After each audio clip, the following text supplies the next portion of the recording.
आपली मेजवानीमध्ये आपलं स्वागत आहे। तर सगळ्यांना सगळ्यात पहिले एकादशीच्या खूप खूप शुभेच्छा। तर आमच्या चॅनलवरती नवीन असाल तर लाईक करा, सबस्क्राइब करा, कमेंट करा। तर आजची मेजवानी आहे आपली साबुदाण्याचे वडे। तर मी 1 तास झाला साबुदाणा भिजून घेतलेला आहे, असा सुटसुटीत मोकळा। 2 बटाटे बॉईल करून घेतलेले आहेत, ते मी खिसणीने बारीक करून घेईल याच्यावर। 2 बटाटे मी बारीक किसून घेतलेले आहे। तर 1 चमच मी हिरवी मिरची टाकते बारीक केलेली।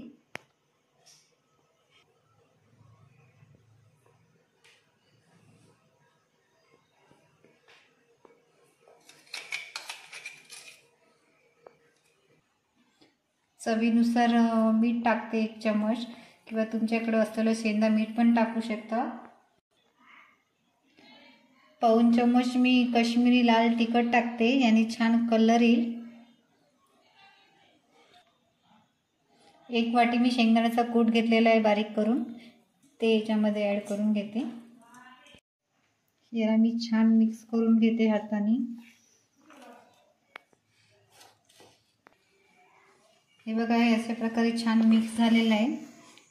याला 5 मिनिटं मी ठेवते, आपण तेल गरम करून घेऊया तोपर्यंत।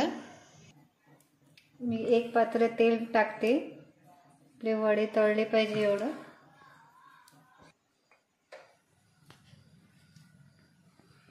तेल गरम झालेलं आहे आपलं, तर आपण हातावर वडा तयार करून घेऊया।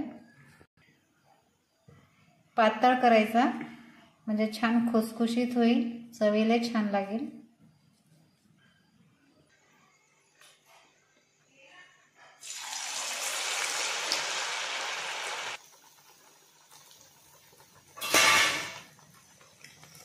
तेलामध्ये टाकलेला आहे मी, याला छान खालीवर करून घ्यायचा, म्हणजे आपला दोन्हीकडूनही छान होईल वडा।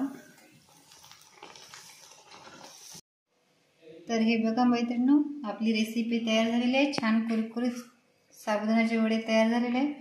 हे बघा, छान खमंग झालेले आहे, क्रिस्पी पण झालेले आहे। बघा, आतून पण छान झालेले आहे। तुम्ही नक्की घरी करून बघा। आवडल्यास कमेंटमध्ये सांगा, लाईक करा, शेअर करा, सबस्क्राइब करा। धन्यवाद।